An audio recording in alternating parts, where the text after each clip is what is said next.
Hello, everybody. Welcome back, and thank you. Thank you so much for joining me here for the second ever Get Sports Strong Mid-American Conference podcast.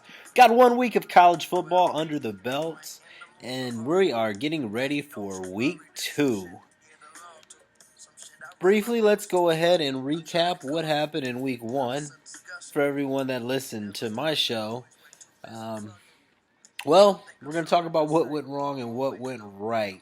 Technically, if you listen to the show and only went off of my picks from the show, we were very mediocre, 2-1.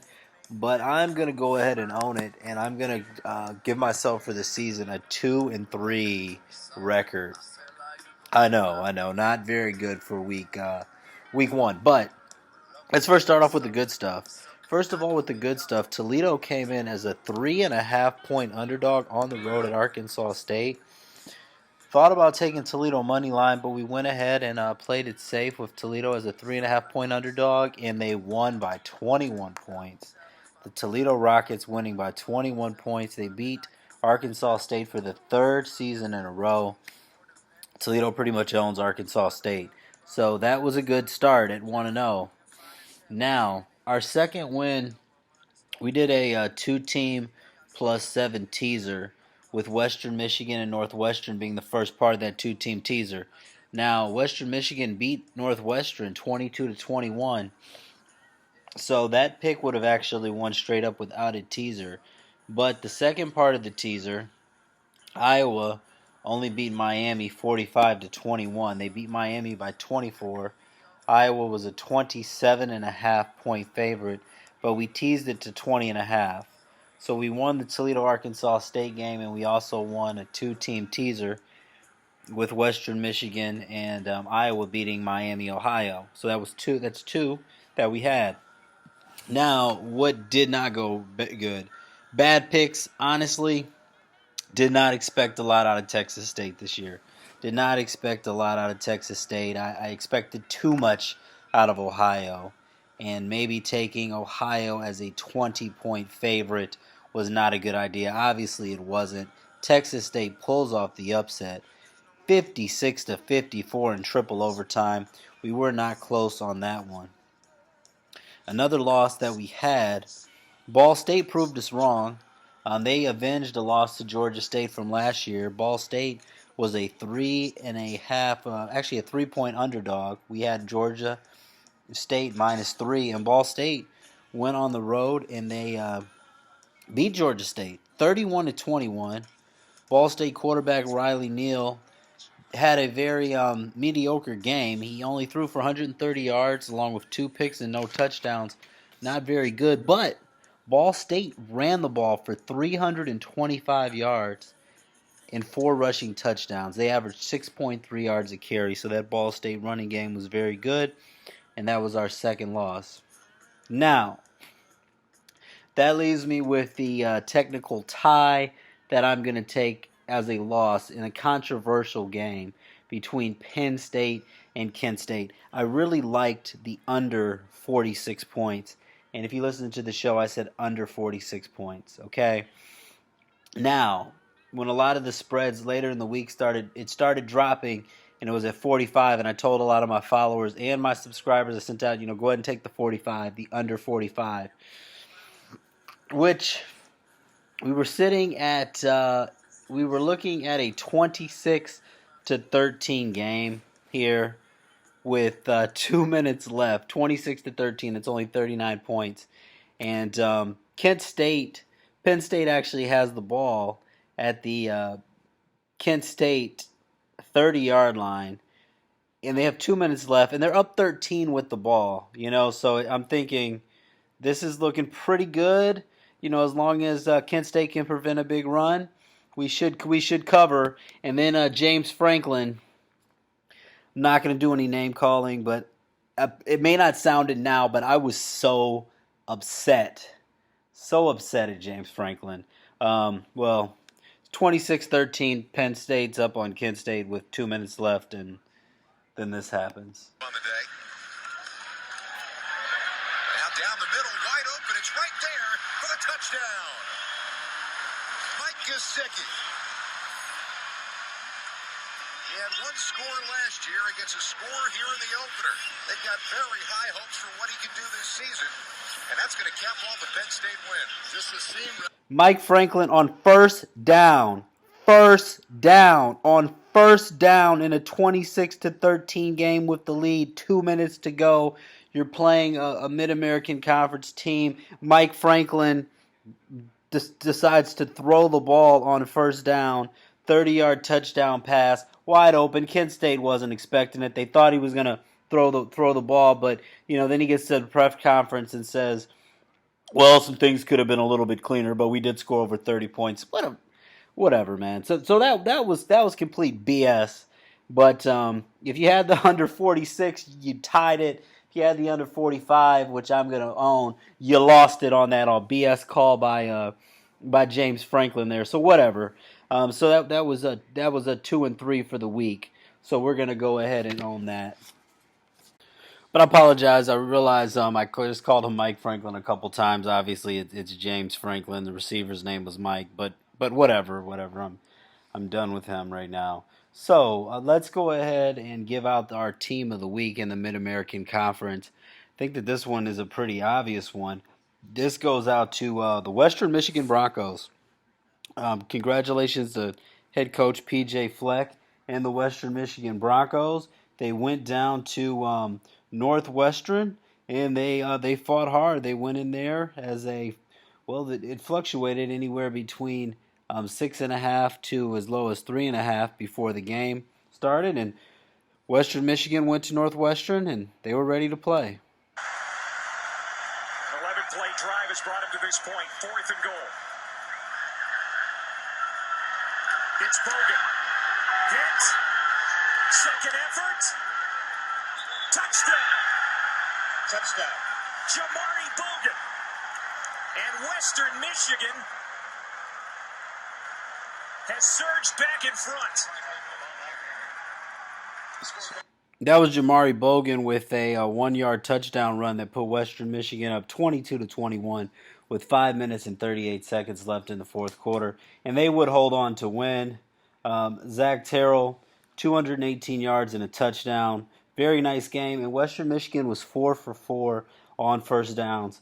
And this is why I think that Western Michigan looks like early on they're going to be the best team in the MAC. So Western Michigan Broncos, congratulations. That's definitely our Mid-American Conference Team of the Week. Honorable mention to Toledo. Now, for the Mid-American Conference Disappointment of the Week, I'm going to give co-disappointments out here and on two different ends of the spectrum. First one is going to be Buffalo, losing to Albany. Albany beat an FBS team for the first time ever. And a lot of these FCS teams are good. You can't go off the name. One thing you realize with betting or just sports in general in college, you can't fall in love with the names of the teams. You have to look at the quality of the teams. FCS, FBS, mid-major, Power 5, it doesn't all mean anything. You can't just go off the names. But in this case, Albany is not a good FCS team. This is not an FCS team that's been winning championships, that's even been at the top of the division. Albany was 3-8 last year. They lost to Buffalo 51-14. This is not a good loss for Buffalo. Not a good loss at all.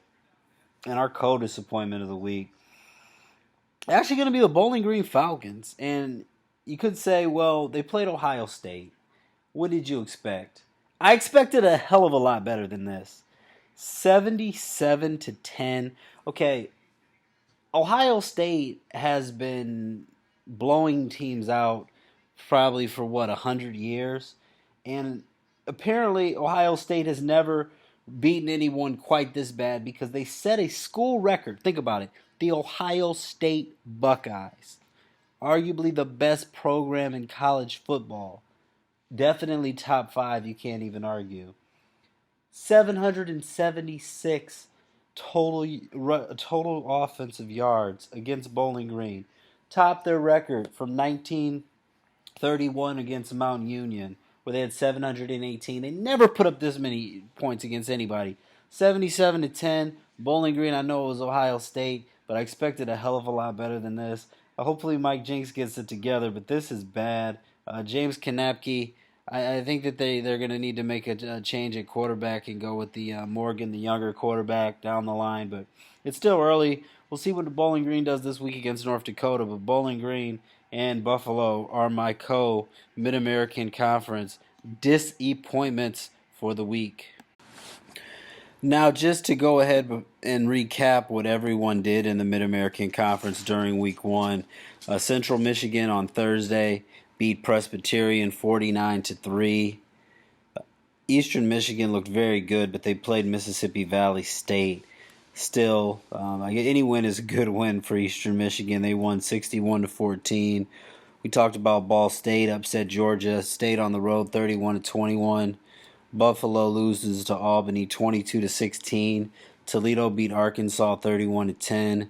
Then on Saturday we had Ohio State embarrassing Bowling Green 77-10. We talked about Iowa beating Miami 45-21. Western Michigan, of course, our team of the week, beats Northwestern 22-21. Penn State and Kent State, James Franklin rubbing it in at the end, 33-13. Penn State beats Kent State. Texas State with the triple overtime victory over Ohio State in the upset, 56-54. Akron Zips beat Virginia Military 47-24. The Zips scored 21 points in the fourth quarter. This game was actually a lot closer than the score indicates, but Akron wins 47-24. And in triple overtime, told you to stay away from the game, and I'm glad that I did.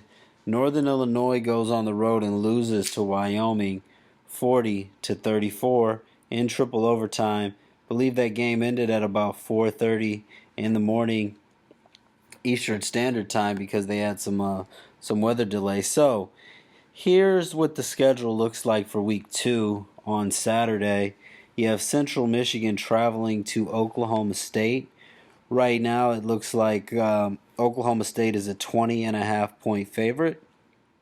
Ohio travels to Kansas. Kansas Jayhawks just broke a 15-game losing streak, won their first game of the season in the opener. Right now, the Jayhawks are a 2.5-point favorite over Ohio.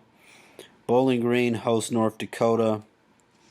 Usually these lines for these games with the FCS, FBS, you can usually get early that morning. I really don't like to play on those. But Bowling Green hosts North Dakota. Miami hosts Eastern Illinois, same situation. Wisconsin, very impressive win against LSU in the opener, hosts 1-0 Akron. Wisconsin, 24.5-point favorite. Indiana hosts Ball State. Right now, Ball State is a 18-point underdog. You've got Kent State against North Carolina A&T. Also, FCS, FBS matchup. Western Michigan against North Carolina Central. Toledo at Maine is another one. Not a lot of great matchups this week, to be honest with you. Not a whole lot of sexy games here. We got South Florida hosts Northern Illinois. South Florida Bulls, a 14.5-point favorite. And then finally you have Eastern Michigan traveling to Missouri, where the Eagles find themselves a 25-point favorite. So we're going to actually throw out all the FCS, FBS games here, and let's just do a brief preview on some of these games that you can actually go ahead and play now. So we're going to look at the first game, and we're going to go through these games pretty quickly this week. First game, you have Central Michigan traveling to Oklahoma State. Now, these two teams did play last season, and Central Michigan played Oklahoma State very, very competitively. Oklahoma State ended up pulling away 24-13, but Central Michigan was actually up 13-10 early in the third quarter. So that game was very competitive. Now, very, very worth noting, last season Oklahoma State actually made the trip up to Mount Pleasant.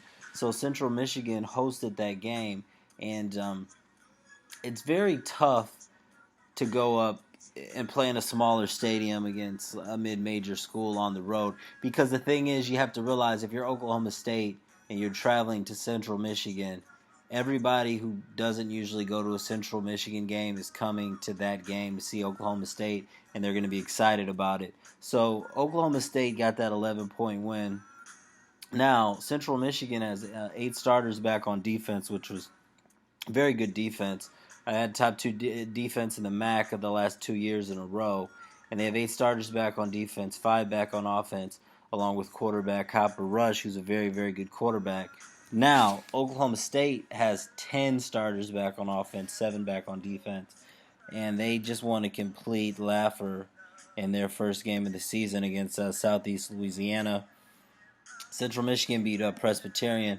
Not too much that you can tell from that, although it was only 14-3 at halftime in Central Michigan's game against Presbyterian. So, this one right now, the spread is showing that Oklahoma State is a 20.5-point favorite, and the over-under is at 61. I'm not making an official pick on this game. I'm going to go ahead and give a prediction, because what good is the show without a prediction? But you guys are going to have to monitor my picks.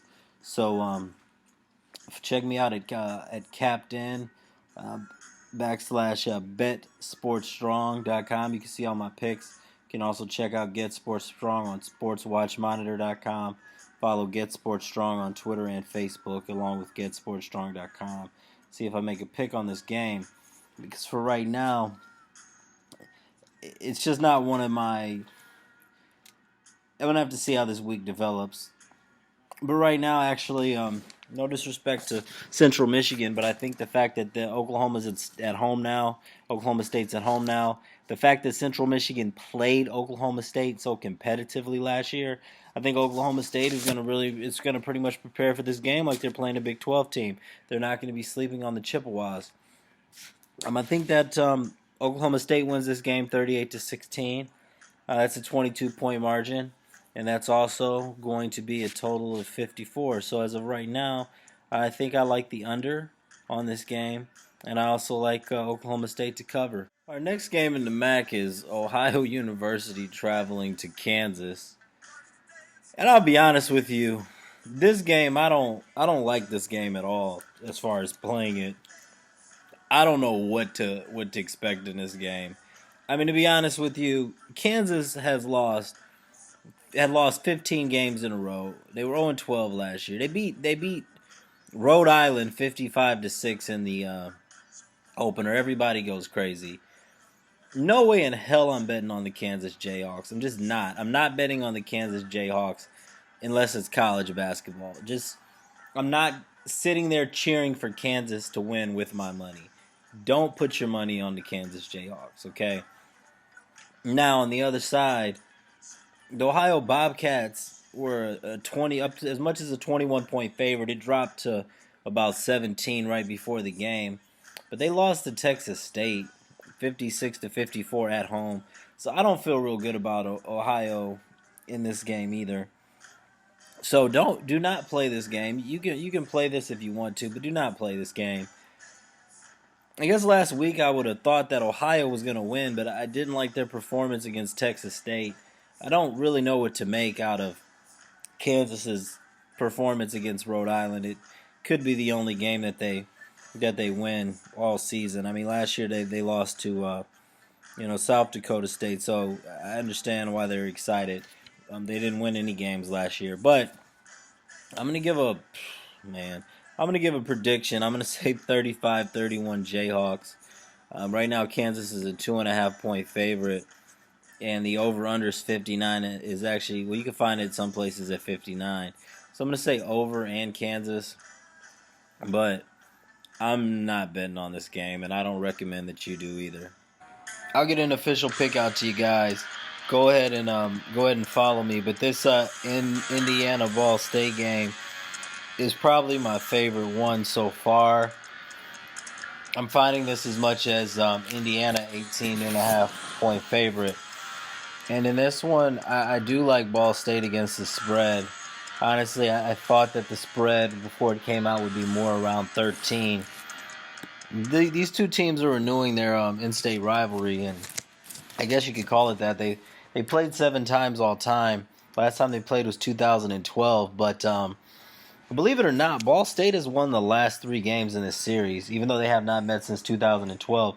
I've heard some Indiana fans say that they want this game as much as any other game on the schedule, which may kind of tell you something about the state of Indiana's football program. But anyway, this is going to be a very intriguing matchup. Now, Ball State, the only thing that scares me about going in all in on Ball State is they did look good in the opener against Georgia State. But last year, and I know that was last season, this season's different, they were just some completely atrocious numbers for Ball State defensively. I mean, they gave up 35.8 points a game. They were 121st in the country in total D, 114th against the rush, and 122nd against the pass. But last season, they did play at Northwestern and only lost by 5, 19-24. Now, Indiana is as a favorite of more than 10.5 points. They're 1-3-1 against the spread as a home favorite when they're favored at home by more than 10.5 points. Ball State is actually 4-0 against the spread in their last 4 games against the Big Ten. I really do like Ball State here. If you can see this at 18, this may be a good play to go with Ball State. Now, as far as the over/under, I'm going to go ahead and predict a score here of 34-24 Indiana for now. But I'm going to keep that tentative, which will put it under 61. Now, at this point, that is very close. But my favorite play here, and probably my favorite play of the week, if you can get Ball State at 18, 17.5, 18, 18.5. I like taking the Ball State Cardinals here against the Indiana Hoosiers. What are the odds of Indiana blowing out anybody? And Ball State has played the Big Ten very competitive in the past, and Indiana has actually played down to their, well, I shouldn't say down to their competition. I mean, the Hoosiers aren't that great of a football program. So I think that 18 is too high, and I will actually go ahead and tell you now, go ahead and take the Cardinals. If that line, but you get it before it, if that line drops to like below 17, like 16.5, I don't like it as much. But right now at 18.5, I definitely like the Ball State Cardinals. Next game we have Akron playing Wisconsin, and not that Akron ever would have been favored in that game or that you would have ever really liked Akron too much, but right now, after beating the LSU Tigers, you really don't like Akron's chances. Akron's not a very good, well, at least last year they were not a very good offensive football team. They had to score 20. They had to basically, go off for 21 points in the fourth quarter to beat Virginia Military. It was a very against VMI, a very competitive game until the fourth quarter. So right now we're looking at the over/under on this game is pretty low. It's 45, and that's probably based on the fact that a lot of people think that Wisconsin is going to be doing all the scoring in this game. The the spread is Wisconsin by 24, which I actually like, although Akron is not is a good defensive team. So what I'm leaning towards for this, and stay locked in, is probably teasing this game. If I can get this to about 18 or 17, I really like Wisconsin versus that 24, just because of that Akron defensive ability. But even with that over/under 45, it's still awfully low, as I learned last week. I mean, if Akron can just squeak out 10 points, I mean, that very well could be in danger. But right now, if I have to go ahead and make a prediction on this game, I'm going to go with Wisconsin 34, Akron 10, with Akron getting a late touchdown, which is exactly 24 points and exactly 44, which is why I'm not particularly crazy about wagering on this game unless I can get it in the teaser. But I will definitely let you guys know before Saturday. As we get ready to wrap things up with just 2 picks left for Saturday, you have the Northern Illinois Huskies traveling to play the South Florida Bulls. Now, Northern Illinois has such a proven history of being a solid Mid-American Conference team.